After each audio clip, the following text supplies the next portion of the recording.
shit. Team of all-stars, I coach them up like I'm Popovich. Fuck the politics and the lobbyists and apologists. They vagina, so we gon' check them like gynecologists. It's kinda obvious how the situation is ominous. The way I vomit doesn't regurgitate for the audience. They start applauding this cause the competition is fraudulent. From the era where niggas smoke you up like a parliament. The flow been stupid, shit has gotten retarded since all the dominance. One West rising to prominent. Cause I be one West to the death till they bury me. I'm one West till they bury me. I be one West to the death till they bury me. I'm one West till they bury me. I be one West to the death till they bury me. I'm one West till they bury me. I be one West to the death till they bury me. I'm one West till they bury me. They want a nigga quiet, mute my maneuvers, but I ride like I got group pines for Uber. Rhymes hard like they've been viewed by Medusa. 9 milli Luger, 17 in the Ruger. Only need a few to sit up in your medulla. Obligata for the regatta, niggas wildin', they win every dollar. They riding bomb black Impalas, let the semi holler. A showstopper, been the rapper since the teeny bopper. But now I'm going, I'm off Patron and premium of vodka. I put extensions on the Glock, modify the chopper. This war heavy, war ready, and that's worth the mama. No marijuana, say I got the loudest silence on it. When I'm up on it, ain't no rapper do it like I do it. A lot of spitties and writers, but when the heat's on, none of them can get through the fire. Around with me, and I had them niggas spin like a tire. But down the D, and I'm still dope as a piper. Every bar burn hard like a spoon with a lighter. Fuel to igniter, I'm winning, coming through with the title because UP. I be one West to the death till they bury me. I'm one West till they bury me. I be one West to the death till they bury me. I'm one West till they bury me. I be one West to the death till they bury me. I'm one West till they bury me. I be one West to the death till they bury me. I'm one West till they bury me.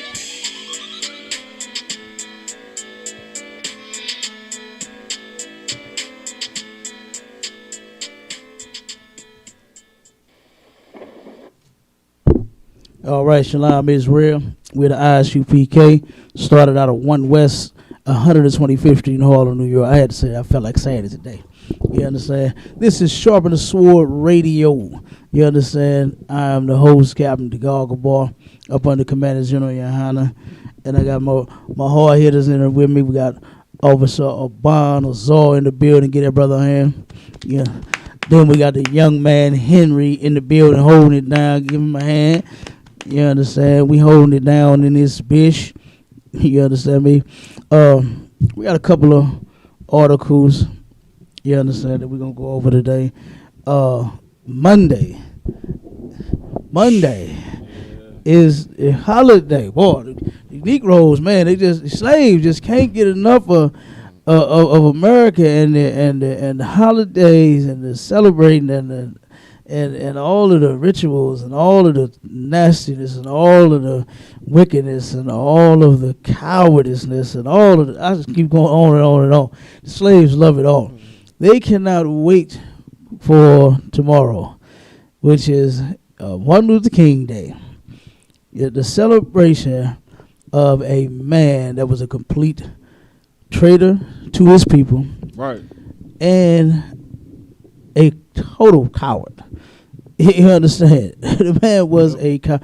I don't care how intelligent or how intellectual Martin Luther King actually was. The man was extremely intelligent. He wasn't just a dummy. You understand? And the new talk about MLK is now he turned around and he repented of his doings, right? And since the ISUPK, and thank God for Commander General Yohana, give him a hand, man. Give him a hand. You understand? For never changing up, never being soft. You understand? Even when people don't like what you're saying, you understand? That's a difficult thing to do. You understand? Think about our King Christ. You understand? And that's what our general follows. He follows Christ and his actions and his teachings, right?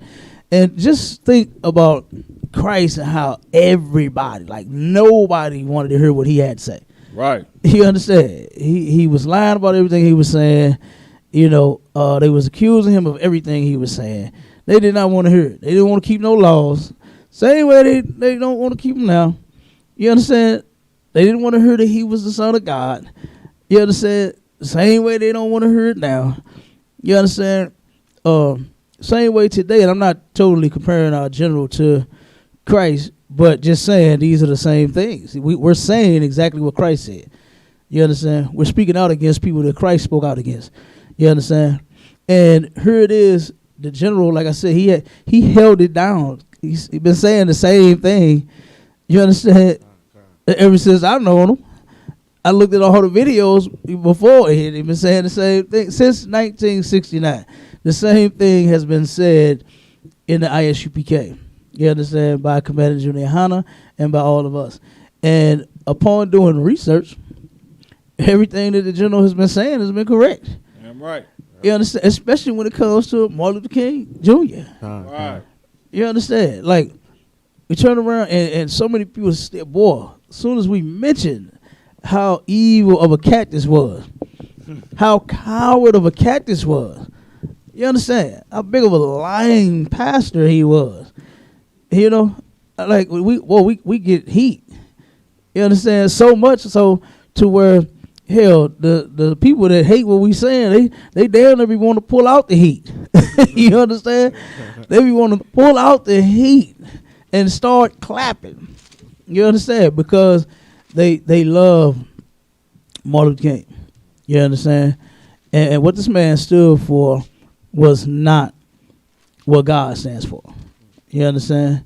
What the things that he was saying and teaching black people, Hispanic people, was not what God wanted us to be taught. You understand? That mess about, turning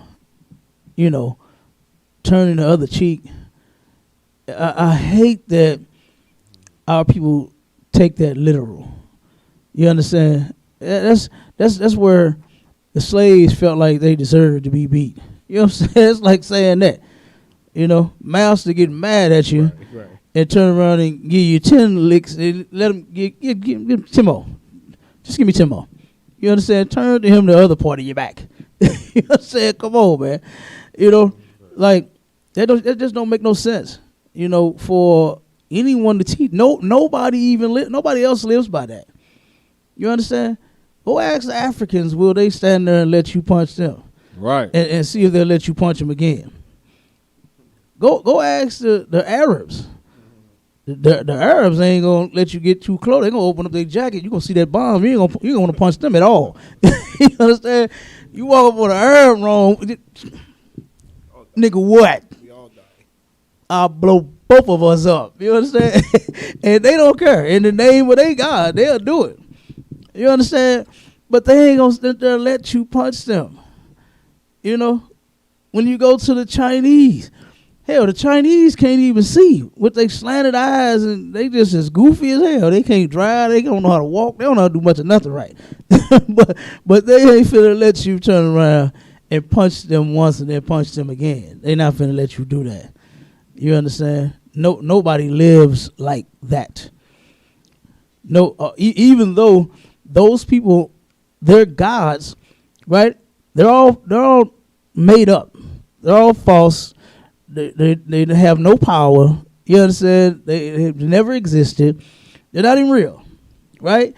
But their gods don't say stand there and let somebody punch them. You understand? The people of their gods, they turned around and was like warriors fighting. You understand? Doing all manner of evil and sickness and stuff like that. I'm not saying that it's cool, but just saying their gods was warriors, right? And then turn around, and now our guy got to be soft. Officer Bond just said it. We was just listening to Clubhouse. We was listening to some slaves before we started. And they talking the same old rhetoric, and it just sounded so soft. And Officer Bond said, he said, man, according to the Christians, we have got to have the softest God on the planet. Right. You understand? Because of Christianity, our God is just soft. Everybody else's God is ferocious. You don't play with them. He can kill everybody, will kill everybody, all kinds of things, right? But then ours is, oh, man, just turn the other cheek. You know, that passive-aggressive mess that Martin Luther King was going around teaching our people, it's all wrong. That's right. Gandhi didn't even really live by that mess. You understand? he that's where they sent Martin Luther King to go learn it over there with him, but he didn't even live by that. You understand? Like, come on. Ain't nobody was just sitting there. He let people push him around a little bit on TV.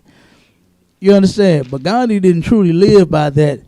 Just let you whoop my ass and I ain't gonna do nothing about it. You better look up Gandhi.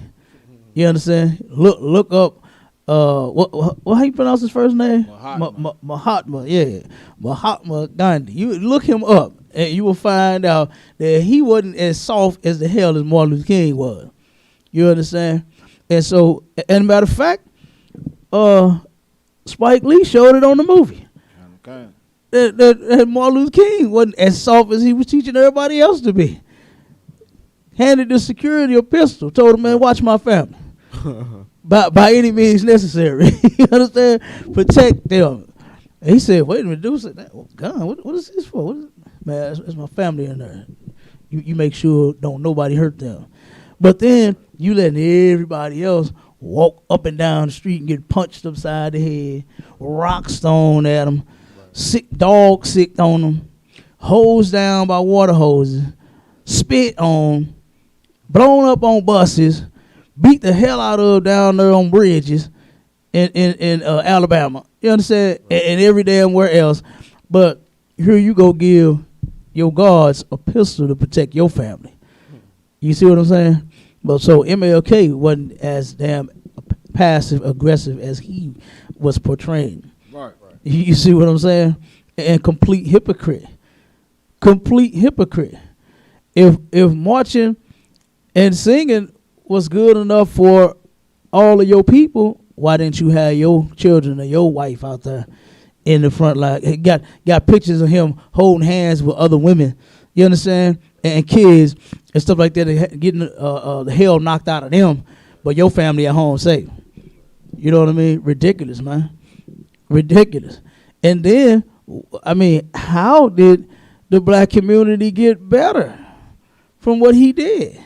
It didn't. It didn't at all. It didn't help not one bit. By us joining together with them, the black community looks the way that it does today. Crack everywhere. A brother mentioned that on Clubhouse. He said, man, it's a Martin Luther King Boulevard everywhere. I said, yeah, look at them. You don't see all the crack, all the heroin, all the prostitution on every damn Martin Luther King Boulevard. I haven't seen it where it's cleaned up nowhere. And then even when you go right here in the city, Martin Luther King is right here in the city. When you go a little further that way and a little further that way, out of the hood, they changed the name. You understand? Right. The name of the street changed from MLK to St. Charles Rock Road. It's from MLK to what is that? Going that way, boy. It's like it's cast. Huh? It's Cass? I think that is. It's Cass. Yeah. Yeah, it's Cass. Yeah. So once you start going downtown, it changed. Right at Grand, like, ain't it? Huh? It changed right at Grand. Yeah. Right at Grand? I think. Right before you. Spring like, or Grand. Yeah, I think it's Springs. Spring? Spring. It's one of those. Yeah. You right. It's one of them right up in there. It changed. You understand? To where, guess what? They don't want no crack going that way. They don't want no crack going that way. You understand? They don't want your prostitutes going that way and that way. You understand? Stay right here in the middle. Stay right here where Martin Luther King. Stay right here in your boulevard. You understand? And that's terrible. And then look at all them churches that's up and down Martin Luther King too. The only thing that looks good is the damn churches. You understand? Starting with Friendly Temple. Friendly Temple had the old church, nice little church, in the big parking lot. You understand? Then they turned around and built a huge stadium across the street with a bank attached to the building. Now, if the pastor ain't telling you that he all about them Benjamins, you understand that I don't know what else to say. Right. A bank on the side of the church. Then, how many more churches is you got the one on the corner? Man, What's numerous. I know it's too many to damn name them. the one on the corner of Martin Luther King and Page. Damn, I can't think of the name of his. But his building, he done redid his building, big old nice building. You understand? He redid it. It looked good, but look at the area. Look at the houses right there. You know what I'm saying? You know that preacher, you know what he did? And I think I may have mentioned this before, but that preacher right on the corner of Union and Martin Luther King, this guy went against the brother that's, it's a little strip right across the street from the church, right on that corner. You know where they got the barbershop and the car wash and the little store? Next to it, those buildings right there, where they got, you know where the mechanic shop at, right? The dog. Right. Yeah. Okay. Right next to that. Yeah, Green Dog. Yeah. Him, that brother, he cool. He you know what I'm saying? He straight as far as some used tires and plug and patch them. I ain't never had him do no work for me, but I had him. Oh yeah, he do pretty good. Yeah, he cheap. Okay, yeah, he do pretty good. As far as I, had dealings with him. He the cheapest. Oh yeah. Kind. Okay. And then they got a restaurant next to that. It's an apartment building. No, the first one is an apartment building. I think yes it is. One of them is an office, like it used to be like a restaurant, got a kitchen in it. The next one is the apartment, the upstairs, somebody live up there. The next one is I think a store or something. I can't think of what it is. And then the next one, the brother is making a little game room. You know what I'm saying? Little game lounge. You know what I'm saying? Where you come, you get some food, because he got the restaurant on the side of that building. Oh. So you'll be able to order some food, get you some drinks, and play a couple of games. He got some pool tables. You know what I'm saying? He got a couple of things in there. He's just setting it up. Okay. The pastor went and, as you go before, because, selling liquor, you got to go before, you know what I'm saying, the board, the government to get approved. It's several different things you have to do in order to turn around and get that approved, right? So he turned around, and the pastor is there with almost the whole church trying to reject and deny the brother him getting his liquor license so that he could sell liquor. And the reason being is because one of those buildings, the pastor has a community center, like, you understand, that's never even open. He don't do nothing with the building. The pastor just got the building and it's just storage, basically, right? He turned around and went in there and voted against that brother opening up his business. And when they asked him, why are you against this man? Because I know the brother, you know what I'm saying? He a cool brother, you know what I'm saying? He in the Islam, so he need to come on home. We've been talking, you know what I'm saying? Right. We be talking, but he turned around and said, I don't want liquor being sold next to my business, right? Now, here's the thing. You not even doing nothing in it, number one. Then the hours that you claim you're open, he's closed. You understand? The hours he's open, you're closed, right? And then what's funny is that the Arabs that sell liquor in all directions, you know what I'm saying? Right. Every direction you want to go in, there's an Arab with a liquor store or a gas station selling liquor. And drugs, mind you. You understand?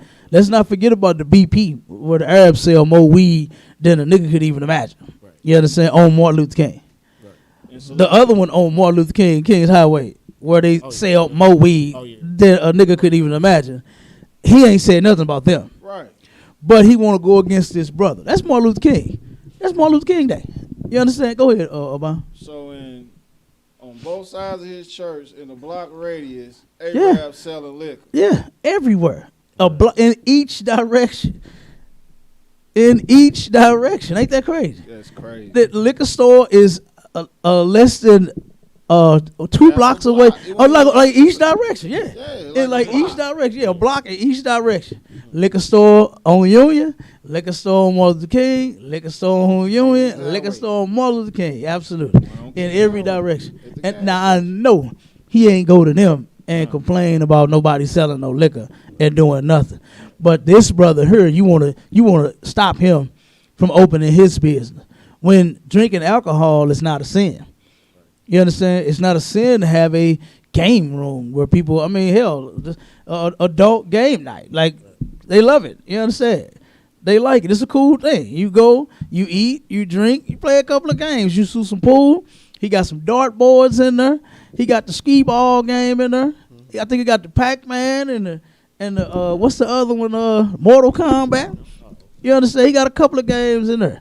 What's wrong with that? But the pastor, right?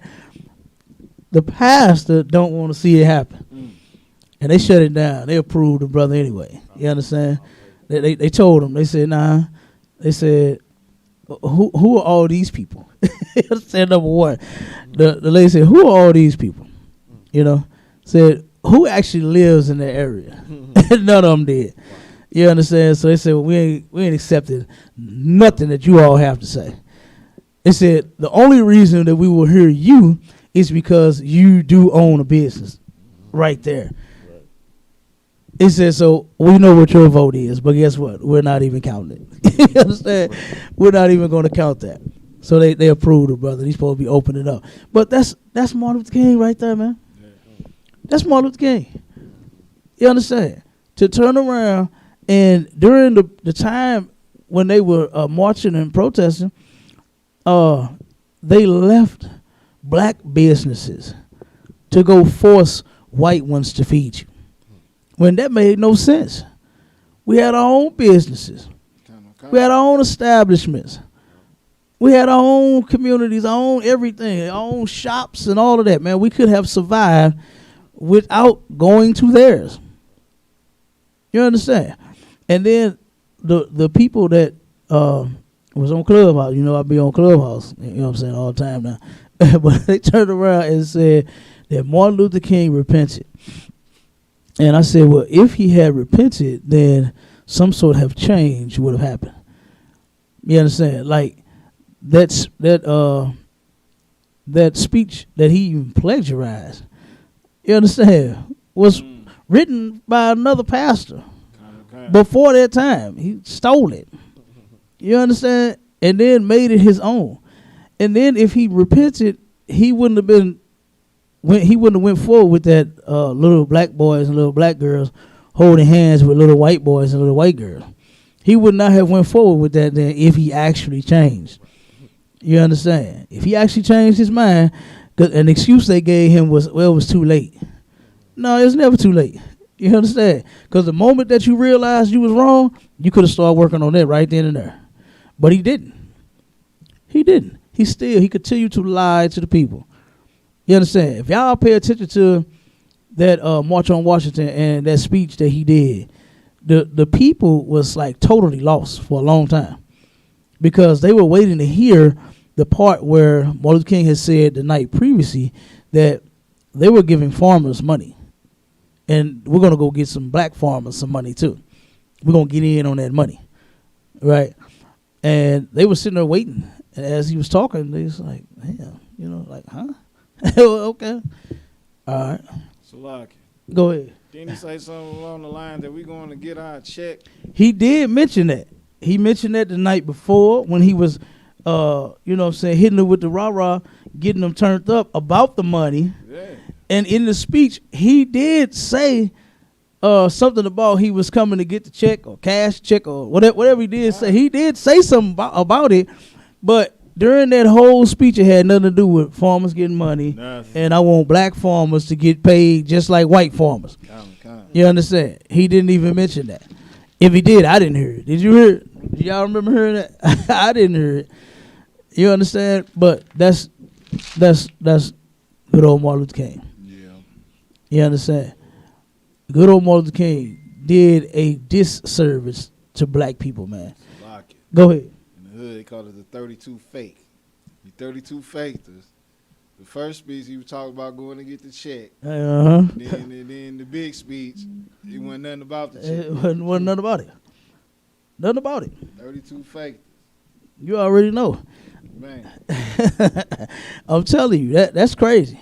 You know, that is crazy how our people is still falling for the banana in the tailpipe. Like we still look, it's a dream, man. Wake up. What did my man say on that movie? Dreams are for suckers. You know what I'm saying? When they don't don't drink the juice in the hood. Hey, wake up, Trey. Dreams are for suckers. You a sucker to keep believing that dream is gonna come true when it ain't. It ain't. Go ahead, Ward. Martin Luther King, he just another Al Sharpton, Jesse Jackson. That's all he is. Or say it the other way. Al Sharpton is just another Martin Luther King. Well, yeah. Jesse Jackson is just another Martin Luther King. But I get you. They all in the same boat. You understand? They all sellouts. You understand? They all have. They all don't have black people's best interests at heart. You ever heard somebody say that? They're not looking out for our best interests at all. You understand? The only interest of theirs is filling their own belly, securing their own dreams, making those come true. You know what I'm saying? Making sure that there's plenty of money in their bank accounts. You know, Al Sharpton with his big bobblehead looking self on TV. You understand? They turned around and gave him a reality TV show.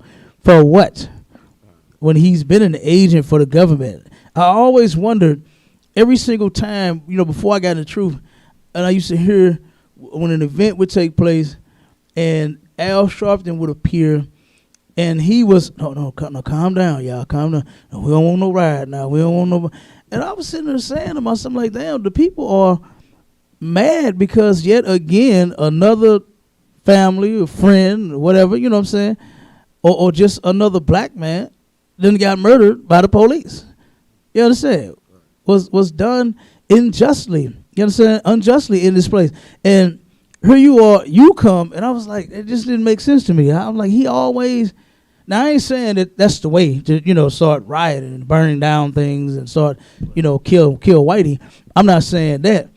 But I'm just saying it was always something that just kept saying to me, I was like, why do he come like that? It's like he always come for the other side. It don't seem like he ever came for our people. You understand? And that's because he don't work for us. Okay. He worked for them. You understand? And even though, hey, I know we just murdered another one of their cousins, go calm them down. Make sure they don't start a riot. You know, let them wear hoodies and Skittles. Just make sure they don't tear up the place. That's it. That's all. You understand? That's his job. Okay? But it was never to turn around and actually come and be on the side of black people. They've never been, and they never will be. You understand? I don't even know what the hell he reverend for. Who? What? You understand? Have you ever heard the man preach? I mean, damn. I see why people fall asleep in church. I see why I used to fall asleep in church. You understand? It's boring. You understand? To hear about this same old, what you call it, old soft ass God of yours. You understand? Every week, to hear about a sissy every week, that made me go to sleep. I used to always go to sleep in church when I was young and when I was old. It made no sense. You understand? The stuff that they were saying didn't add up. It never sounded correct. You know, like God love you no matter what you do. You know, it don't even sound like a God who's all about right. You know what I'm saying? Right. Who's righteous. You know, you gonna let me do whatever I want to do that's wrong, right. But then you so righteous, but you love me anyway. It just didn't make sense.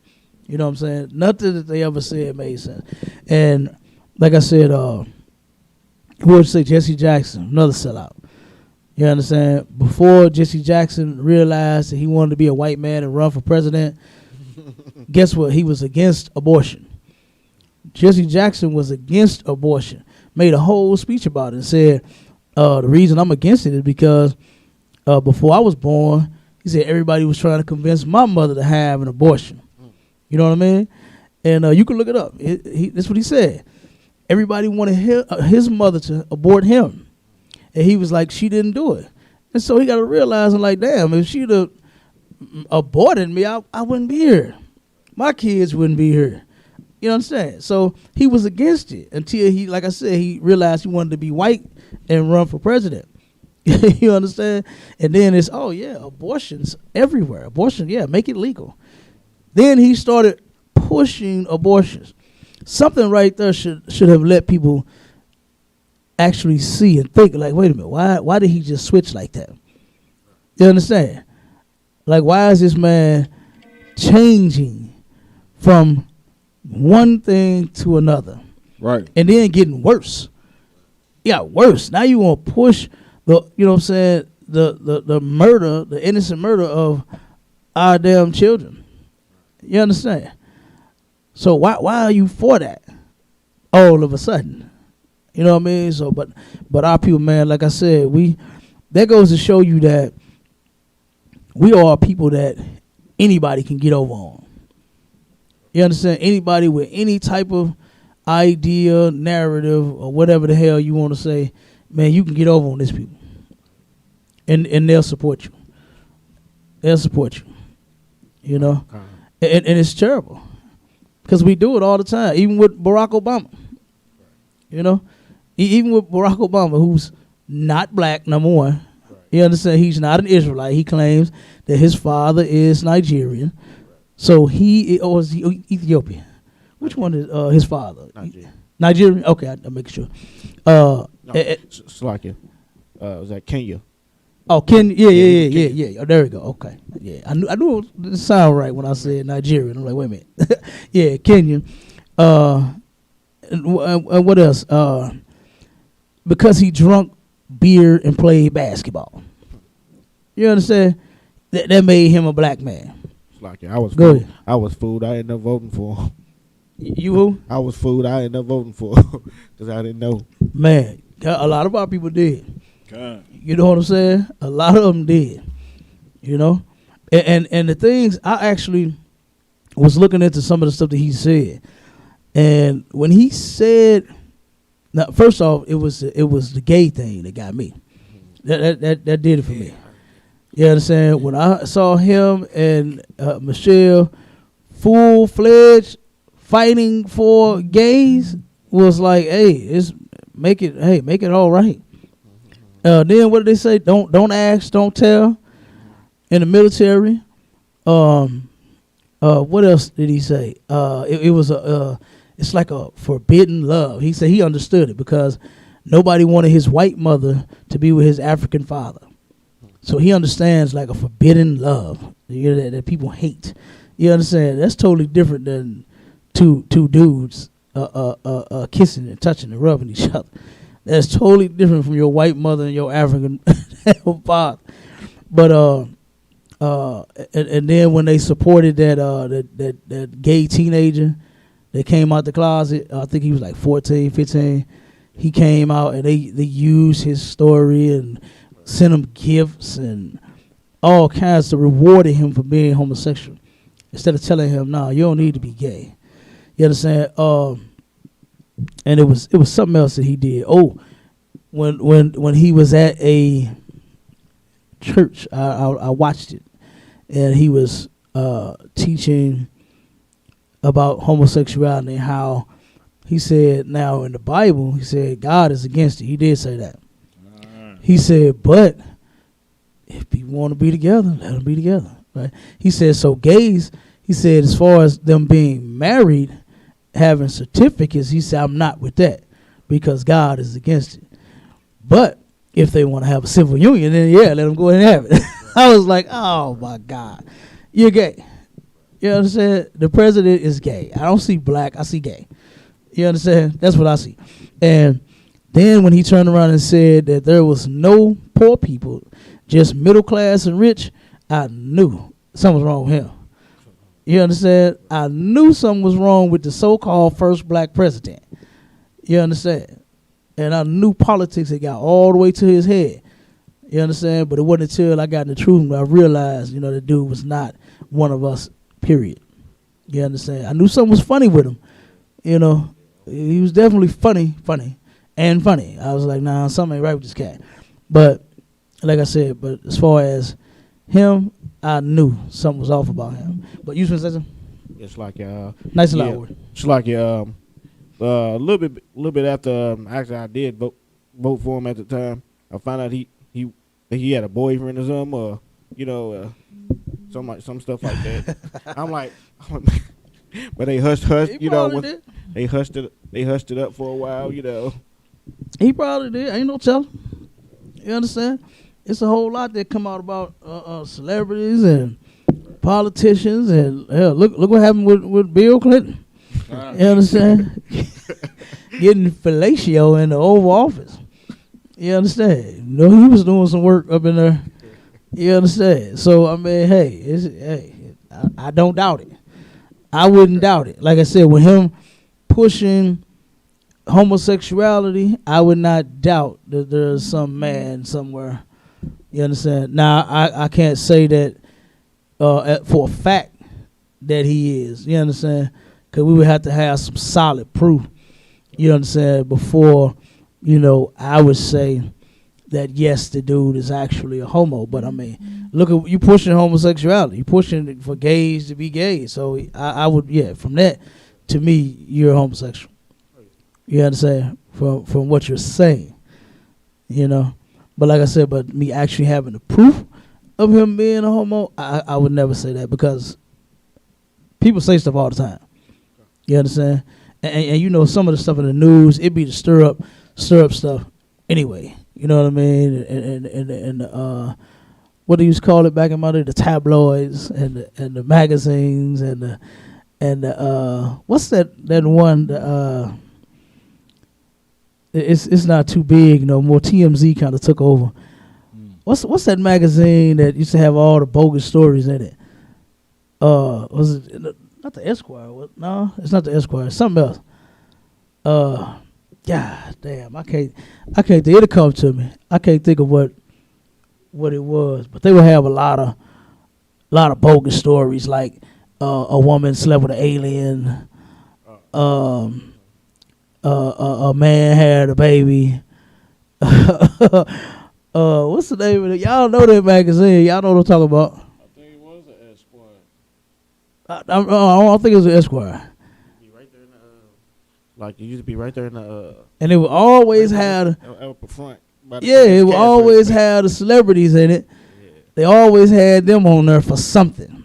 Yeah. Damn, I can't think of the name of it. But y'all, you know what I'm talking about. Y'all know what I'm talking about.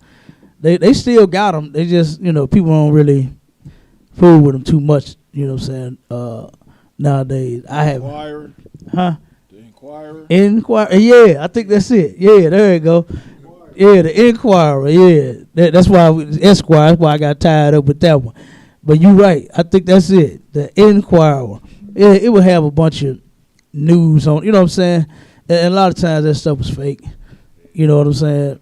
So I don't.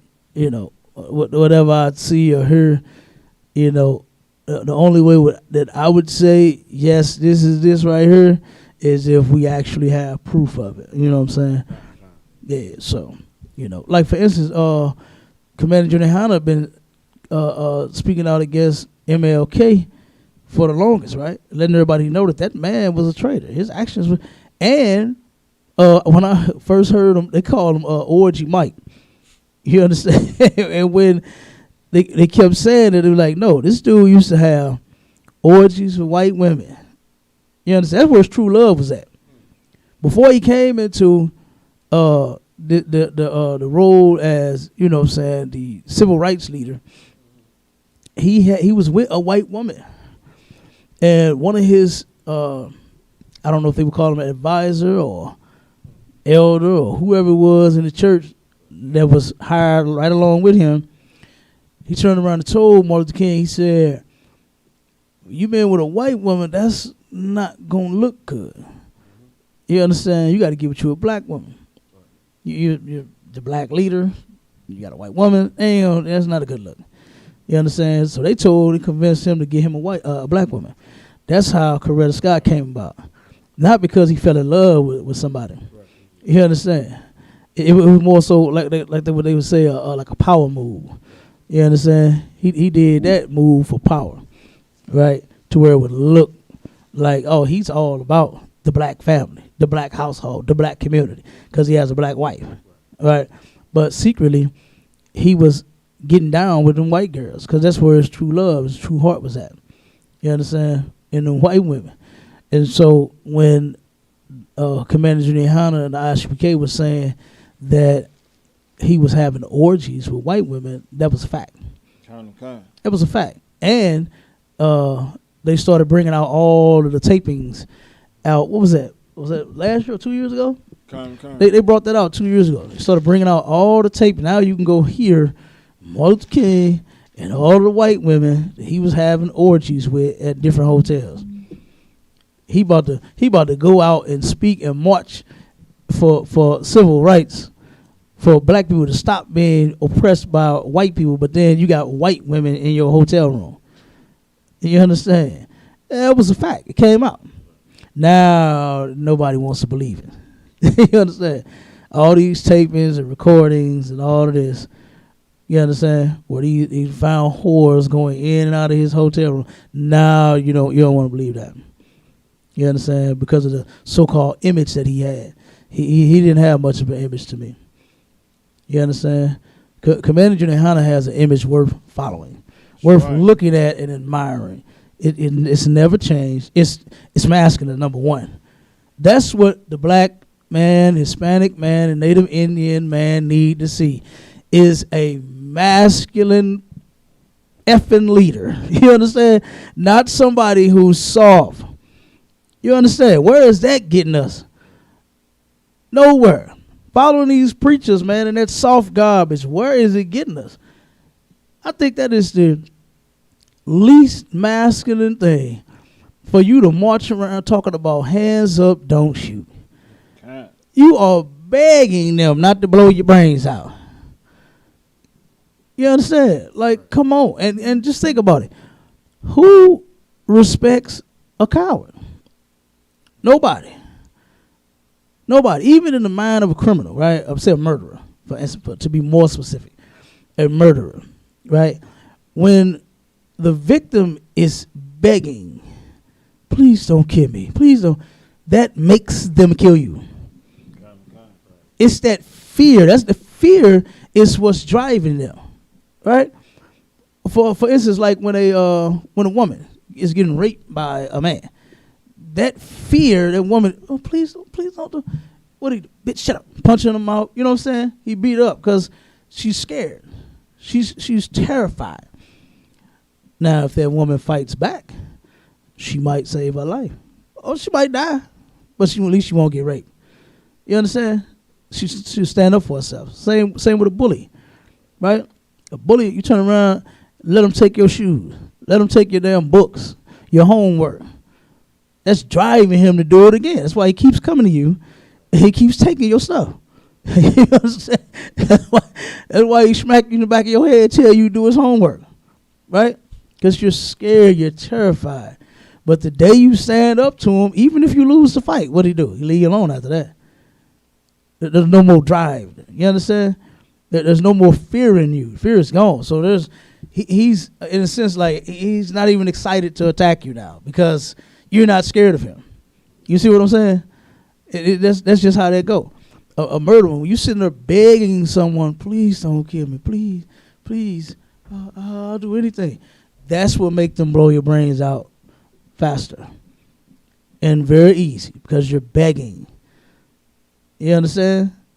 That's the same with the white man. He don't respect us at all because we're hands up, don't shoot. And then we went from that to now we just start crump dancing in his face. Right. You go out there and look at some videos of them different protests where they started crump dancing. The black woman started twerking on the cops. And then you look at them and they're clapping and yeah, like they really doing something. Like you twerking on the murderers. Like, and you see the police standing there like, make the wrong move. And it's going to be you too. You can see it every single time. They don't flinch. They don't budge. They not moved by none of that about. You see it? Kind. Oh, you'd have seen it. You look this stuff up to where black people are twerking and crump dancing on the police. And they just sitting there looking at them, just waiting, just like make the wrong, get a little too close, let one of them hands and feet or their chest hit me, and it's going to be on. That's how they looking. Like, I'm gonna break your damn, I'm gonna kill you too. That's exactly how they be looking. You know, and they're never gonna respect us for that. Right. Never. You understand? But let's get to some of these articles, man. I just wanted to, you know what I'm saying? I hate that our people are already ready. The slaves and gathered early, getting ready to celebrate Martin Luther King. That's all I've been hearing them talk about. You understand? It's Martin Luther King, as if this man did something so great. You understand? When he did not. You know? Go ahead. Give me that first article, man. The Department of Justice today announced. Oh, hold on. No. You always start from the bottom, man. Start at the top. Give me the first article. Work your way top to bottom. Slocky, sir. No sweat. What your teachers had you working from your bottom of your your work? So you get to the end of the story, then you go to the beginning. Investigators drop a bombshell twist after teens Burger King drive-through slaying. Stop right there for 1 second. I wanted to pull this story, man, because we're gonna prove a point with this right here. When that sister first had got murdered in that Burger King, man, it hit the news. It was such a sad thing. It is. It's sad. Little sister, I think she was 15 or 16. She got murdered in her job, right? And people was trying to figure out what happened. Why did it happen? And then I was thinking that to myself, like, damn, like, who would, kill the little girl at Burger King? Like, why would, even if you robbing the place, why would you even do that? But go ahead, read it again from the top of mine. Investigators drop a bombshell twist after teens Burger King drive-through slaying. Okay, now read the next one. Once they got through investigating, they turned around, and this is what they found out. Naisha Harris Brazel's death reverberated around the country, but now prosecutors have alleged she was accidentally killed while trying to stage a robbery. You hear that? She turned around and set the whole thing up. She helped set that up and lost her life in the process. Man, I keep saying it. Commander Junior Hanna has said it. We need to. When I say we, I'm talking about blacks, Hispanics, and Native Indians. We need to stop being criminals, man. Kind. This young lady, this young sister, lost her whole life trying to be a criminal. Burger King don't be having that much damn money. You know what I'm saying? In them drawers. It'd be a few dollars when the line's long. But everybody routinely practices now, you drop the cash. Even when you get 50s and 100s, they say drop them. You understand? Put them in them safes. Right? That would help, you know what I'm saying, and actually deter the damn criminal from robbing you because there's nothing there. If they know that you taking their big money and throwing it away, and when I say throwing it away, I don't mean trash. I'm talking about putting it in the safe, right? They're less likely to try, because in most cases, guess what? The person that has the code to the safe is not there. You understand? So that would be stupid coming there, open up the safe. I don't know the code. You understand? I work the fries. I'm flipping the burgers, bro. I don't have the code to the goddamn safe, right? So that would be pointless. But this sister here, and it's terrible. It's terrible to even hear that. You understand? But keep going. It's gonna tell you. When a 16-year-old was shot and killed while working at Burger King drive-thru in Milwaukee earlier this month, the horrific news reverberated around the nation. Tens of thousands of dollars in donations poured in, and Nisha Harris's devastated family wondered how she could be taken in the blink of an eye. Stop. Now, you know they set up GoFundMes, right? They set up the GoFundMes, and they started giving. That was a sad thing. It was a little girl. You understand? A little teenager. Just getting ready. wasn't even getting started yet. We can't even say she was getting started yet. She was 16. Kind of. She was preparing to get started. You know? Didn't even make it to become an adult. Keep reading. But after spending 2 weeks piecing together events, investigators made the bombshell allegation in courtroom documents on Friday that Harris Brazil was killed in botched robbery that she had staged with her best friend and her best friend's father. Man, come on. The best friend's father shot the little girl. Keep going, Bob. Harris Brazil, a dedicated student at Pulaski High School, was working a shift as a Burger King cashier with her best friend. Her identified herself in media interviews as Mariah Edwards. During their shift, a black Chevy Impala pulled up to the drive-thru window. According to surveillance footage cited by authorities in court documents, Harris Brazil turned to serve the supposed customer when the driver pulled a gun, demanding cash. The surveillance footage showed Harris Brazil back away and begin to pull money from the register while apparently yelling for help. The driver with the hood of his red jacket pulled lower over his masked face, then hoisted himself through the window, waving a gun with one hand and reaching for cash with the other. The assailant then suddenly withdrew from the window and back into his car without the cash before speeding off. At the same moment, Harris Brazil fell to the ground from a gunshot. So he scared himself. You understand? He scared himself. That's why he ended up shooting the girl. You understand? Accidentally shot her. You know, because if this is something that you plan, you understand, then I don't even see why the gun had to be loaded. You understand? If you on the inside, working it from the inside, right, and you got the person coming to rob, you don't even need a loaded gun. Right. You understand? You could have went and bought a toy. You could have bought a BB gun for that. Right. You understand? Right. Because she's the one that's gonna give you the cash. So go to show you, like I said, this is why we do not need to be criminals. There's no right way to do it. Even though I'm saying use a BB gun, that's still not a right way to do it. You know what I'm saying? In no way, shape, form, or fashion do I condone theft, murder, any of that. I'm just saying, why take a loaded gun when you're all in it together? You understand? It made no sense. It makes no sense. The little girl they would have just lost that little bit of the money out of the register versus her losing her life. You understand? Come on with it, man. Go ahead. So basically what happened is, go ahead. When she set the robbery up. And when she screamed for help, someone she worked with had a pistol and shot at the guy who was in cahoots with her. Right. But she was in the crossfire and she got hit from inside the restaurant.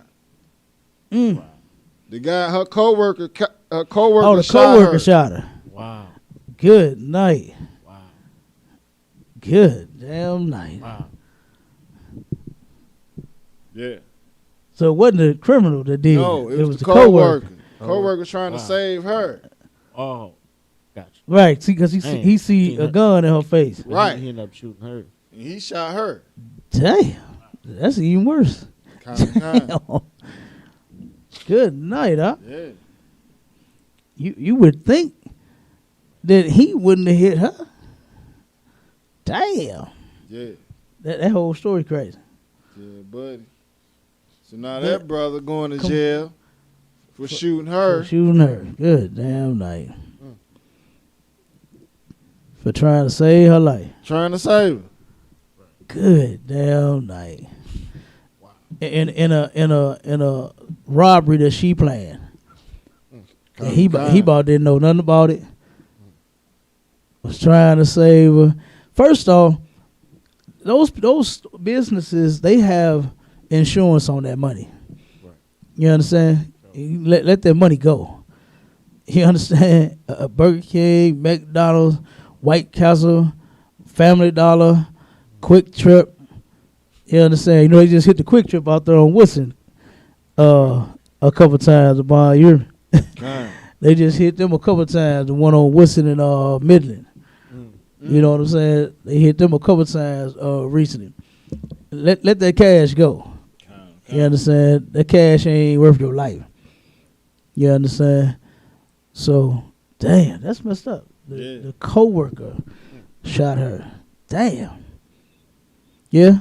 And again, see, the robbery gone wrong.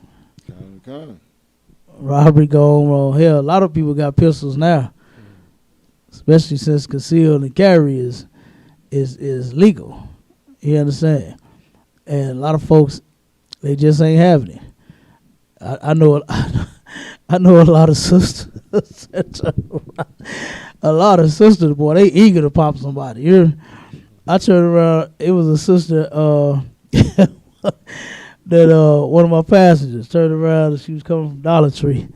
And she was like, man, she said, I can't stand that damn Dollar Tree. It's the ghetto, right? She going in and she say, the cashier was talking crazy to her and she got to talking crazy back and she told me, you know I got my pistol on me. I was just waiting on her. I'm like, oh, man, it's Dollar Tree. It's a dollar item. It's a lot. Go ahead. Right here in Missouri, the new gun law they just passed, it's where the state can't charge you under federal gun lines. If the state charge you under federal gun lines, you can sue them for $50,000. So the state like, well, hell with it, trying to lock them up for the guns. Right. If we gonna get charged $50,000 for doing it, right. You know, Right. The NRA and the gun nuts. Yeah, God. They claiming they got a win. They got one in the win column. And I was just going to say that's to protect the white man. You understand? Because they are the ones. They're not finna let you take their gun rights. Even if you do, they don't give a damn. They're gonna have their guns. You understand? The white man ain't having that turn of the cheek mess. He's gonna defend himself and his family. He'll blow your damn brains out. You understand? That's what he would do, whether you give him a gun law or not. You understand? He ain't with that car with the mess. You know what I'm saying? Singing and dancing. You understand? I don't understand that.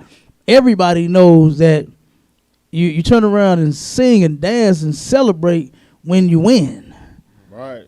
We still losing. You understand? We still losing here in this place. Our brothers and our sisters are still being murdered by cops. We're still being oppressed by the police here. You understand? So what the hell are you singing and dancing for? You know? That old trick mess of the white woman saying, we shall overcome with Barack Obama in the White House. You know what I'm saying? Come on. I knew then. I said, oh, no, something wrong with this. Something is wrong with this. Because this ain't right. You know what I mean? Come on with the next one, man. That was sad when I read it.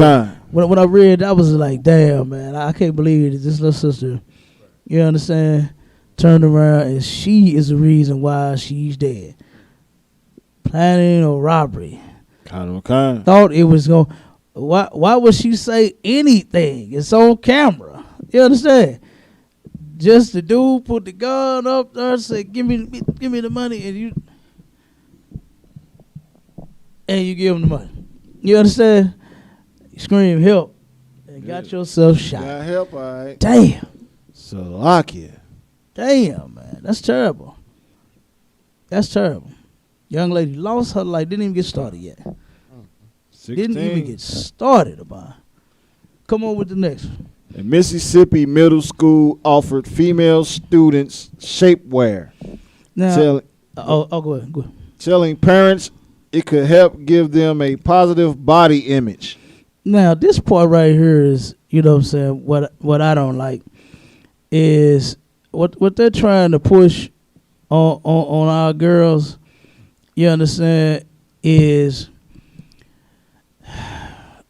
Megan Thee Stallion. Kind. You understand? Cardi B, Little Kim, You understand? That's what they trying to push by doing this. They're not trying to, because if it's a school, right? The school, what they should be worried about and focusing on is, say, being healthy, right? Not their body image, not how good their body look. Like, you understand? That's what gym class is for, right? The gym coach, he work you out and run to tell you, you know what I'm saying? You want to be in shape and feel great, you know what I'm saying? And be athletic, then guess what? You got to hit the field. You know, you got to work out. You got to eat fruits and vegetables. You got to turn around and have a healthy diet. You understand? Not turn around and talk about having a good body image. You understand?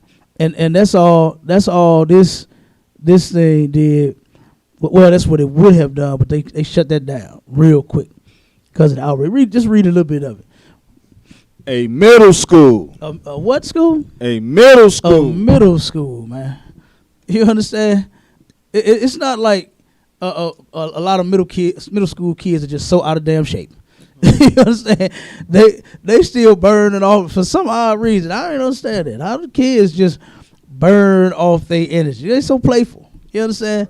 And what they consume, it don't just get to them. You got to be doing like Maury Povich, that's the show where they be having them 200-pound kids, 200-pound damn 6-year-olds. Now you got to be feeding your kids ridiculously like that. You understand? And for them to, get all big. But I just haven't seen a whole lot of just big old fat, out of shape middle school kids, man. They too busy running around, playing, having a good time. Kind. You understand? They just not just like out of shape. Like it's just, there's no coming back from this. You understand? This is a middle school. Salakia. Go ahead. Middle school, you still skateboarding. You playing Fortnite and jump roping. Mm-hmm. Come on, man. Doing all kind of stuff. Yeah. Like and you figuring out, what, what I'm saying? You're looking at, different girls and, what I'm saying, just feeling yourself, Mm-hmm. Kind. You a kid. Kind. You understand? What's that commercial? I don't want to grow up. I'm a Toys R Us kid. That's where you at in middle school. You trying to play. You understand? Talking about some having a good body image. That's just to turn around and make our kids to turn around and, this society is over-sexualized on every damn thing. You understand? Everything is sexual now. You understand? And that's how they sell. That's how they make money. They sell sex to make money. Right?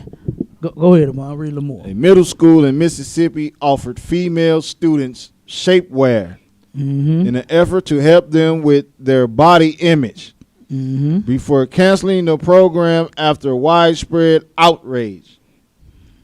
Parents received a letter from South Haven Middle School on Tuesday, which noted that many women in the United States feel pressured to measure up to strict and unrealistic social and cultural beauty ideals, which can lead to a negative body image. Yeah, exactly.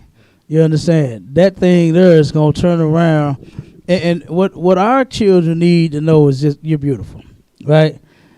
If you want to work out. But if you want to be in shape, be in shape. You understand? Do that. But not turn around and, like you said, try to meet up to this society standards. This society standards is rooted and grounded on filth. You understand? They love looking at children. You understand? I told my daughter one time. Now I had really not been paying attention to, like, the volleyball gear had not changed since, you know what I'm saying, I was playing volleyball in school, right? I see this, back when I was in school, the girls would have little bitty shorts on, and it's the same. I didn't even trip off that when my daughter told me she was playing volleyball and wanted me to come to one of her games, right? And I turn around and I go there, and I'm thinking, all right, I'll go, I'll be there. When I got that, I ain't coming here again. You understand? Never again, and neither are you. You understand? Because my daughter, got a shape, and I'm like, oh no, them little bitty short. The white man is a pervert. Kind. You understand? Little girls should not have to wear these little shorts to play volleyball. You understand? It's something else that they could put on to where it would not be showing almost all of their shape. You understand? All of their body. You know? They out there playing volleyball in some Daisy Dukes. Basically. You know what I mean? And I was just like, that's terrible. These little kids is being, like I said, the white man is a pervert. I don't even know how many times I gotta say it. You look at all of his sports. He wants to see our body. We the ones that's dominating the sports. You understand? In the boxing ring, why do the men have to box with no shirts on? You understand? The white man is a pervert. He wants to see brothers sweat it out and see their muscles and beat each other up. He won't see that. He's a homo. You understand? He likes that. He's a pervert. He's a sexual deviant, man. Little girls playing volleyball in some Daisy Dukes. That's ridiculous. You know? What's the gymnast, right? They in onesies. Onesies and stockings. You know what I'm saying? Like, come on. A damn onesie and some stockings. That's his sport. And who's dominating in his sport? Our people. You understand? It's ridiculous, man. It is ridiculous. Well, go to the next one. I just wanted to pull that out because, like I said, that in no way was that a good idea. You know what I'm saying? In no way was that a good idea. You know, what's that old saying? They said that beauty is in the eye of the beholder, right? And whatever you know, if you like them thick or slim, and I ain't talking about no kids. I'm talking about when the women get grown. You understand? If you like them thick, you like them short, you like them tall, you like them fat. Yeah, big girls get love too. Ain't nothing wrong with a big girl. You know what I'm saying? Yeah. The skinny girl and the thick one ain't the only ones that get no love. All of them do. You understand? And guess what? The old saying, there's somebody for everybody.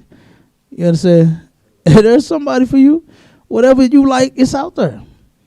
And ain't nothing wrong with it. That's one thing that, you know, I always didn't like is how, you know, personal preference, you know, like when they used to argue about light skin, dark skin, black, you know what I'm saying? All that. Come on, man. Whatever you like, that's your preference. Keep it to yourself. I ain't never just had no conversation where, hey, what kind of women you like, dog? You like them like? I don't talk about that. You know what I'm saying? I'm not, what interests you may not interest me. You understand? Whatever you like, that's you. I ain't looking at you like, damn, dog, you like her? You know what I mean? I ain't got, hey, that's your wife, that's your, I got nothing to say about that. It's like as long as they don't have the same thing I got. Speak like nice and loud word. As long as they don't have the same thing I got. No, you can't have the same woman I got. You understand? You can't have the same woman I got. You understand? That's what you get your own. You understand? That's why I don't care what you like. You understand? You like go get what you like. Go get it. But just I'll leave yours alone, you leave mine alone. And that's how it's supposed to be. You understand? But the thing about the preference being thrown out there, that's one thing that's got our sisters all confused. You know what I'm saying? And out here actually trying to get these injections and all this nonsense now. Like, no black woman had to worry about getting no man. You understand? Ever. All of them will get a man. Skinny ones. You understand? I done seen a song looking like olive oil off Popeye. You know what I'm saying? Off the damn Popeye cartoon. Skinny as all get, but had a man. You understand? I done seen them big as two houses. And got a man. My 600-pound life, everybody on there married. You understand? My 600-pound life, every last one of them got a goddamn man. You understand? So that's never been a problem. You ain't just the fine ones, you know, and the thick ones, and the one with the big old butts and the big old breasts that's getting all the men. No. You understand? Ain't none of them lacking. You understand? And that stuff right there is going to help. That would have helped steer our children in another wrong direction. You understand? They need to be taught how to be modest. You understand? If you want to teach them how to eat right and be healthy and be fit and be in shape, you understand? Nothing wrong with that. But they going the wrong way with that body image stuff. Kind of. You understand? Because guess what? Nobody's just going to be like, have the same shape, same size, same. You know what I'm saying? Everybody different, man. You know? Some people don't like to work out. Some do. Some people, you know, it is what they say, self-conscious. Some aren't. You understand?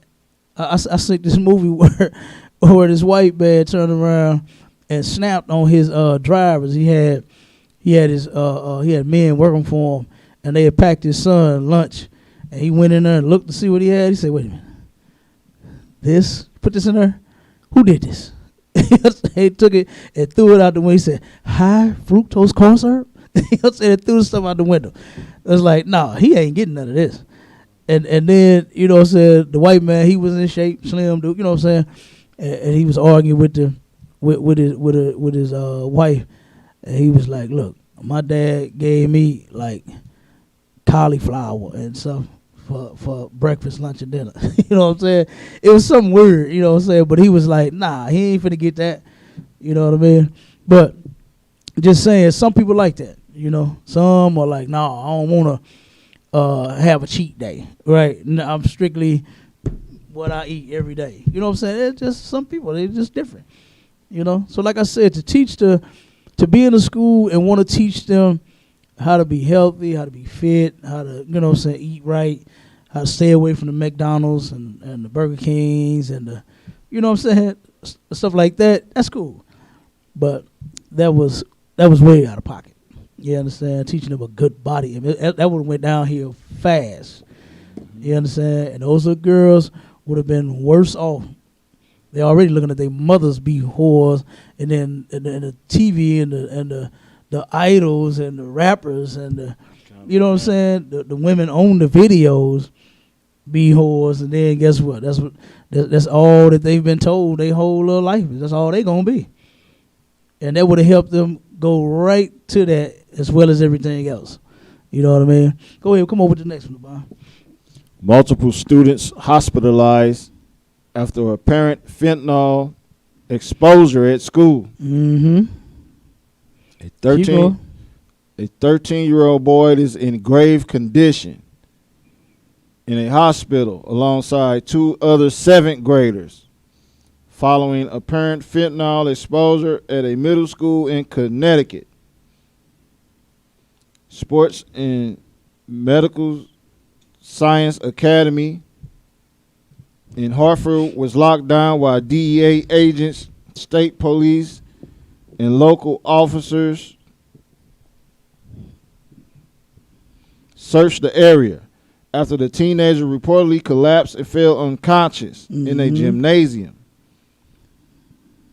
Several bags containing what appeared, according to an initial analysis, to be fentanyl, the highly addictive and deadly drug, were later found by drug-sniffing dogs. Mm-hmm. Okay, now stop on that one right there.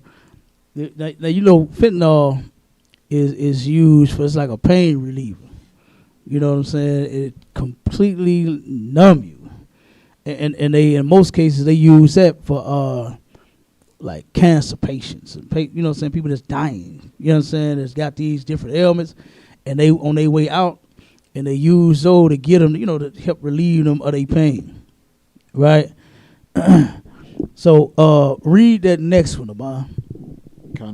Show you what happened.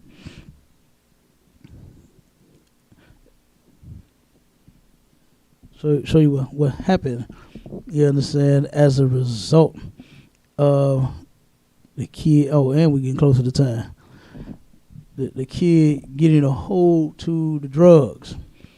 You understand? And it's going to be more and more fentanyl. You know we've been saying that. The ISPK been saying it. It's going to be more fentanyl overdoses.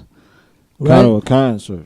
Of weed and every damn thing else because they putting it in every damn thing.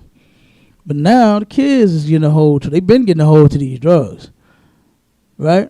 But now they finna get a hold of your fentanyl, and this is what's gonna end up happening to your kids. Keep going. The Department of Justice today announced grant awards.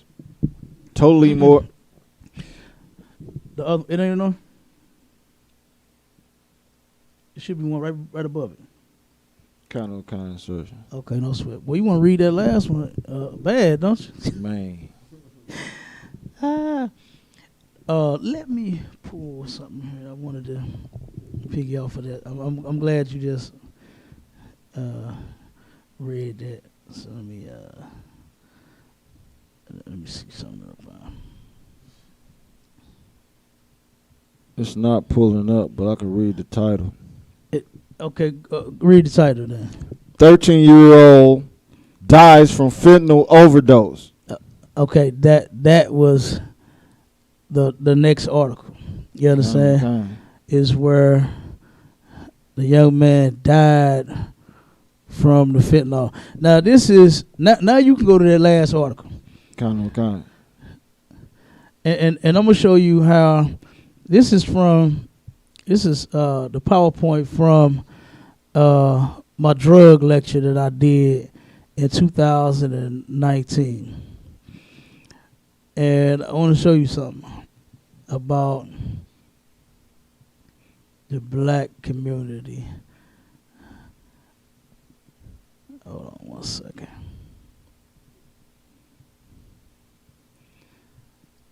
Okay, go ahead, Abba. Read that for me. The Department of Justice today announced grant awards totaling more than $341 million to help fight America's addiction crisis. Okay, stop right there for 1 second. Let me find this slide here, because we pulled out a lot on this lecture right here. Let me see. Now, I actually like doing this lecture. Well, I like doing them all, actually, but this one I really was involved in this one due to all of the people that I know here that are dying from these drugs that I know personally in my family.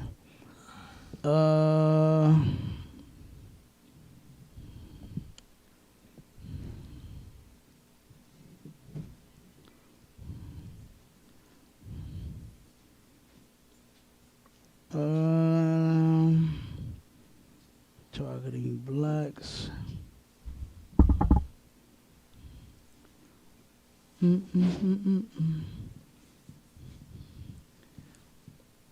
a minute, I gotta find that article about the money. Here we go. Okay, this is the U.S. Department of Health and Human Services, right? Mm-hmm. This was their plan following the opioid epidemic. All right. Huh? You say you what? Okay. Let me see. 1 second. Different white people. Okay. Improving access. Okay, here it is. All right. It says this is a Health and Human Services 5 priorities. Improving access to treatment and recovery services, promoting use of overdose reversing drugs, strengthening our understanding of the epidemic through better public health surveillance, providing support for cutting-edge research on pain and addiction, and advancing better practices for pain management. Now, you know that they've done a few of these things, right? Such as the overdose, promoting the use of overdose reversing drugs. You know, Narcan They're handing it out like crazy. They're giving it out to brothers that's being released from prison. You understand? Right now, they're gonna give you a bag of Narcan. You understand? To help reverse, you know what I'm saying, the effects. Okay, now let's go to. Let's see. As far as the access, right, to the treatment and recovery service. As you all know, 90% of Americans struggling with addiction are not currently getting treatment. Making sure they get it can make a huge difference. It means more Americans leading healthy, flourishing lives, and fewer moms opening the door to the news. Pam got it. This was one parent of many that ended up bringing their stories forward about what happened to their son or their child, you know what I'm saying, due to drug addiction. That is why I'm proud to announce that this evening, HHS is sending letters to the governors of all 50 states announcing $485 million in grants for their evidence-based prevention and treatment activities. Right? This next one was a couple of stories that some of our people gave to President Trump, right? And where Trump signed the commission, okay? And this right here, this video, okay, this tripped me out, right? This is a video. I don't know if it'll play or not. Let me see. It may not play because it's not on the computer, but it's on the tablet. But this right here, the Malibu resorts, this tripped me out. And I'll show you the difference in white communities and black communities, and that's in her too. I even got that in her as well, right? Now, all the time that our fathers and our mothers was on heroin, it was nothing. Who cared? But now that white people are overdosing and dying on what they call it, opioid, it's an epidemic now, right? Now they say we got to do something about it. And I remember when I first saw this commercial right here, the Malibu Resorts. Y'all can look this up online. It's on YouTube. They turned around and commercial came on, and they sitting there jogging and swimming and exercising, and I was like, oh shit, this is a nice vacation place. And then the president of the thing came on. Yeah, when I first came to Malibu Resorts, I was addicted. And I was like, whoa, what is this? I'm thinking this is a place to go and lay up for and elope for about a week or two. You know? But I'm like, wait, are you addicted? What? And come to find, it's a rehab. It's a rehab for white people. You can look this up. Malibu Resorts. Go to YouTube and look it up. This is their rehab, right? But this is what our people get. See that? You see this? It said the crack house. Salaki, right? Go ahead, man. I remember that commercial. It's Passages Malibu. Come on, yeah. Come on. Passages Malibu. Come Is that on, the man. same thing? Yeah, God. That's the same one. Let me look that That's the up. same one. This is what we get. You understand? Right. This is what we get. Prison. Right. And do you know how much of that money went to the black? They specifically, I could have got to the part about to where they specifically put a lot of money in the black communities for the drug treatment.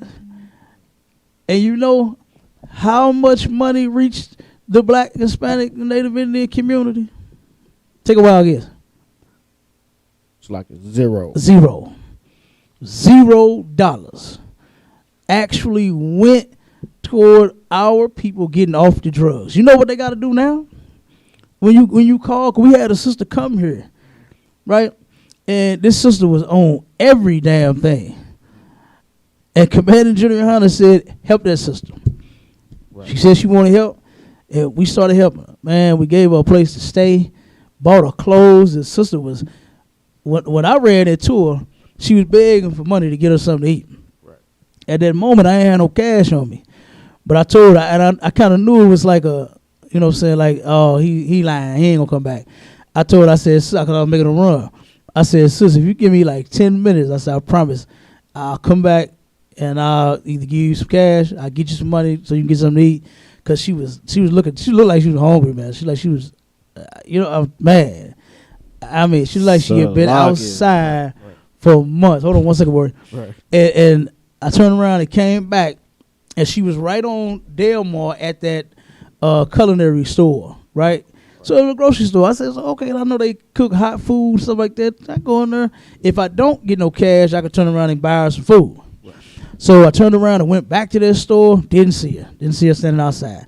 You know, so I'm like, damn, she left. Or maybe she on the inside picking out something. I go on the inside of the store. She ain't in there, right? So then I said, damn, she gone. So I go on about my day. I see her down the street. I'm talking about she balling up against the wall, crying, right? A small little brick wall around the bank. She turned around up on a demo. She up against that thing, linked up against that thing, crying. And I said, damn, sis, what's wrong? You know, I came back and she, you know, I said, you went at the store, I was looking for you. She said, man, my feet hurt. I stink. I've been outside for weeks. I ain't had nothing to eat. I feel like I'm about to die. Oh, my God. I was like, damn, this sister was going through something. So I turned around, took her and got something to eat. Turned around, brought her to the school. Turned around, the sister said she wanted to get help. She wanted to get off that dope. And we went to help her, right? If it wasn't for us calling to get her into that rehab, she would have never got in there. She had to qualify to get into the rehab. When I thought the qualification was simply just be on drugs and want to get off. You know what I'm saying? That's what I thought the qualifications would have been. But no, this sister had to qualify. And if we didn't stand for her, she wouldn't have never got in. And we even went a little further. Her children had been taken from her. You understand?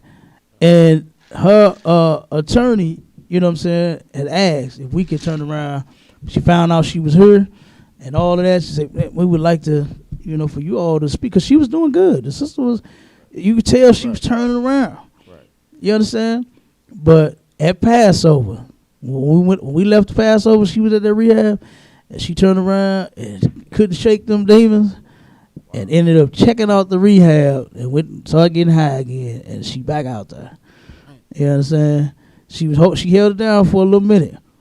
And you could tell that she was happy to be off the dope. You understand? But if we hadn't vouched for her, she wouldn't have gotten that program. Come on with it, Devon. Slovakia. Passages Malibu. Meet Pax Prentice. I used to be addicted to drugs and alcohol, but the program and passages saved my life. Okay. The passages difference. Holistic treatment philosophy. Non-12 step. So they ain't got 12 steps. They ain't got 12. Oh, no. Uh-oh.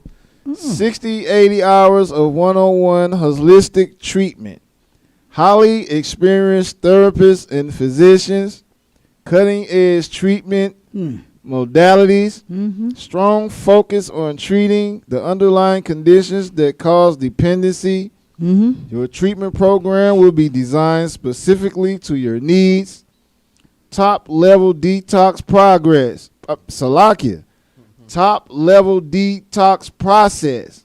24/7 nursing with an addictionologist, MD. Come on. We do not subscribe to the disease concept of addiction. Stop right there.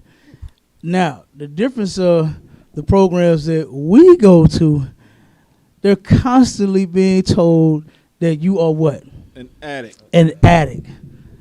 That ain't going to help you get off the drugs. Kind. You're constantly telling yourself you're a dope fiend and you're supposed to be clean for 2 or 3 years. What would be the point? Where's the motivation?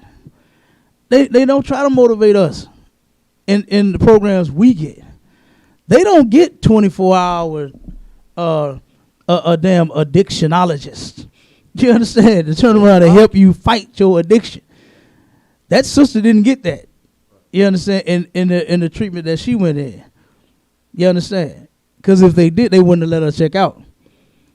But they know that their program is not to help you get off the drugs. It's to help you stay on them. You understand?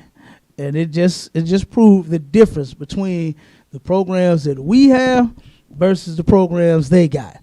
They ain't with that that 12-step.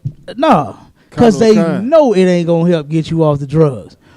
They ain't with telling you a dope fiend every day. Kind. Because they know that's going to help you stay on the drugs.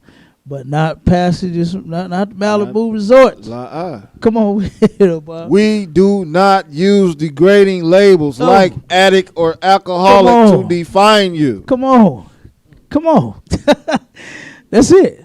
5-star amenities, including well-appointed suites. 5-star amenities. A gourmet chef. You barely get a steel bed in some of these rehabs that we got. You know what I mean? The programs that they have for our people. Come on. Keep going, man. Gourmet chef, ocean view pool, hot tub, tennis court, and a fully equipped fitness center. Mm-hmm. Rated the #1 rehab in the world by Healthcare Global. Come on. Addiction ends here. Come on. Now that's where that money went. Good damn night. You understand? That's where the money went to white people, man, to help them truly get off drugs. Why? Because they care about their people. Kind. They love their people. But us, what did we get? Larry Rice? Yeah. And you barely got that. You had to be there at a certain time. You might get beat up outside in the line. Kind. You understand? Oh, man, come on. It's a lock. If you're in the inpatient program, your breakfast is going to be toast, milk, and some juice. And then Larry Rice used all of the people that lived there to help rehab the place. Kind. He turned around, didn't pay them people. He let them rehab that building. Kind. Come on, man. That's messed up. And they turned around and put how much was that damn thing worth? That bench of Jesus for that home with the that steel or that metal bench that he put outside that building. Wasn't it about 20 grand? Well, it was. Gee, look that up for me. Look that up. So Salaki. Larry Rice, steel bench of Christ, of homeless Christ, and how much it's worth. Find it out for me. And you know somebody stole it. Good night. Somebody has stole it. Somebody took a sawzall and they tried to. It was too heavy. They couldn't move it. But they did cut it. They cut it and they couldn't move it. And they turned around and somebody caught them, you know what I'm saying, trying to steal a damn thing. So, and you know he was white. You know the police caught him, and you know the police let him go. They let him go. But let that have been a brother trying to steal a damn tree out the ground. He'd have been locked up. Right. Go ahead. Come on, Locky, so if you're a devil, they telling you you're not an addict, that they showing you a better way of life and the luxurious side of life. Yeah. But if you're in the 12-step program, you in the hood, in the ghetto. It works if you work it. Yeah. It works if you work it. Mm-hmm. God. Take it one day at a time. It works as you work it. 12 steps. God. But the white man, oh man, look at this. Look how you can have it. Yeah. Look how beautiful it is over here. Yeah. Look how luxurious it is. You just stop. You stop getting high and you can have this instead. I wish this damn thing would play. Night. Like I said, I don't think it's gonna play because it's on this tablet. But if I put it on the computer and put it on there, good night. Man. I'm telling you. Yeah, did you find that yet? Yes, sir. Yes, sir. Kyle, give me that. Read that. Nice and loud. I think this is right. Surveillance photos show Stuck possibly involved in theft of homeless Jesus statue, and it says some persistent thieves stole a statue of Jesus as a homeless man sleeping on a bench. The Reverend Larry Rice said the statue was taken from outside the New Life Evangelistic Center in St. Louis. Oh, so he did actually take it. Right. So he got it. Damn. In St. Louis was valued about $33,000. How much? $33,000. 33? $33,000. $33,000. $33,000 bench out. That's where the money went to. You understand? From Larry Rice is in a bench, and the rest in his pocket. Not to help the people that needed to, send some help. Come on with it. That pretty much sound like it would work.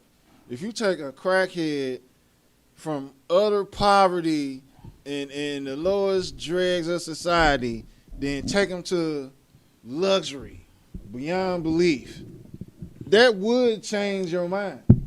Yeah. Yep. That would change your mind. Yeah. Yep. That'll give you something to live for. Yeah. Right. That'll give you something to live for. You'll look at that like, wow, Yeah. I can live like this. Sounds better than Yeah. work. It works if you work it. Uh-huh. God. Absolutely. I'm gonna read a couple more of these, and then we're gonna get up out of here. Let me see, because this right here, the drug problem and the war on drugs, it's never gonna change here for us. You understand? The war on drugs is how white people turn around and keep our people down. Let me see. I think I can read this one. It said, in the past, when users of drugs were disproportionately black, they faced severe punishments. Right? Now, you already know. That's all we was destined for. That's why I put that in there. You see the slide where I had after the crack house, it was the jail cell? That's it. That's where you're going. If you use drugs, you're going from the crack house to the jail cell. Okay? And then it says, heroin use and abuse in America has dramatically increased over the past decade. Between 2006 and 2013, federal records reveal that the number of first-time heroin users doubled from 90,000 to 169,000. Some of those users already are gone. And you know them are people, right? The Center for Disease Control and Prevention announced last month that the rate of deadly heroin overdoses nearly quadrupled by 2002 and 2013, right? I want to read some of this stuff about how the difference between when white people use drugs and black people when they use drugs. Let me see.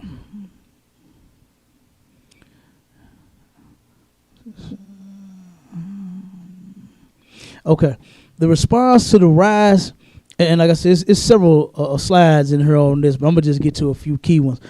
The response to the rise in heroin use follows patterns we've seen over decades of drug scares. When the perception of the user population is primarily people of color, then the response is to demonize and punish, right? Because they talk about us. You understand? For us using the drugs, when actually white people use more drugs than we do. Kind. You understand? It says when it's white, then we search for answers. They say, "Oh, he was a good kid. Kind. I wonder what was going on in his personal life." They try to figure that out. Right. He ain't just no crackhead then. Right. Now they need answers. But Billy was such a nice guy. I mean, I know Billy, I know Ruth, I knew the kids. You understand? They trying to figure out why did this happen. It's a name for that. But when it's us, they demonize and punish. They say, "Look at them, they're crack. Oh my God, honey, do you see this black woman? She's standing on the corner. She's getting high right here on the curb." You understand? They demonize us, and they should be arrested. But when it's Billy, oh my God, what went wrong? Did he lose his job? Did Ruth leave him? You understand? What happened? Something had to happen that made him snap, right? And then it says, think of the difference between marijuana attitudes and the reefer madness days of the 1930s when the drug was perceived to be used in the racy parts of town. And then the 1960s white college town explosion in use. So at first it was, oh man, just just them nakeds and black people was using them drugs. Salakia. Come on with it, bro.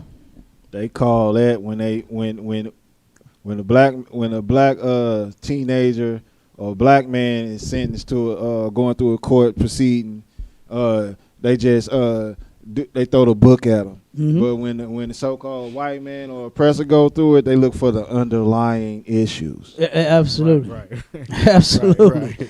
Right. Damn right. Yeah. Right. Underlying issue. Uh-huh. Good damn night. They trying to find a reason to get him off. Mm-hmm. Check this part out. It says, as fatal heroin overdoses exploded in black neighborhoods, D.C. officials ignored life-saving strategies and misspent millions of federal grant dollars. They ain't misspent nothing. They just didn't spend it how they should have spent it, how they lied and said they were going to spend it. Because remember I said that they had all that money that they supposed to be helping to prevent, you know what I'm saying, deaths due to drugs, drug use. They trying to prevent all of that. And they had set so much aside for the black community everywhere. But not in no black community did they ever get the money. They misspent millions of federal dollars. It says more than 800 deaths later, the city is still reckoning with the damage it failed to prevent. You understand? And guess what? They don't give a damn because it's our people. Right. They could care less. They could care less, man. Salakia. Go ahead, Abon. The definition of underlying. The sense of the word is used to describe things that are the basis, foundation, or cause of something else. God, absolutely. Absolutely. There had to have been a reason other than him being a dope fiend and being a crackhead. You understand? Being a crack baby. No, it has to be something else. Something else went wrong with Bob. You understand? It can't be crack. You know, something made him use crack. What to say, the underlying issue. You understand? But that's how they do us here. Like I said, I wanted to turn around and pull that out because as long as we continue to want to be joined together with them versus separating, it's going to be more of our kids that's going to die from fentanyl overdoses. You understand? It's going to be more of our men and women that's going to die from drug overdoses because guess what? They still ain't pumping no money in none of our communities. Like you said, Abon, they got it. They got the big picture. They know that degrading you, calling yourself my name is Tyrone and I am a crackhead, that ain't going to fix you. Like you said, it work if you work it. No. So if you turn around and just decide on saying, I don't want to do crack no more, then, hey, it worked. But if you don't, then guess what? You didn't work it. You didn't work it. You got to work what we telling you.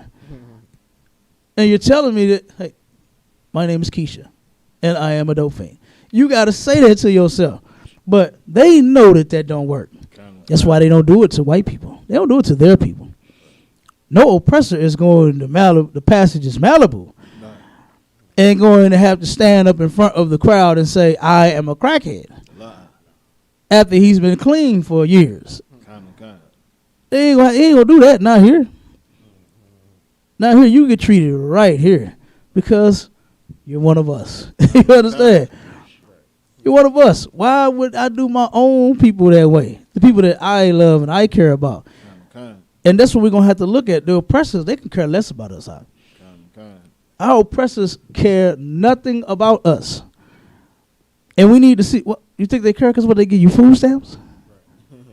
They give you food stamps, but then they give you crack and heroin. They give you a job, minimum wage.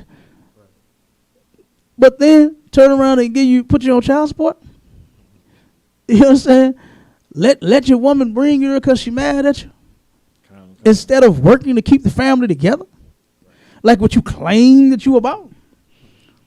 You about family services. Keep the family together. That's cold-blooded. They don't do that. They don't do that. And they ain't going to do it. And with that, we'll go ahead and wrap it up. Shalom, Israel.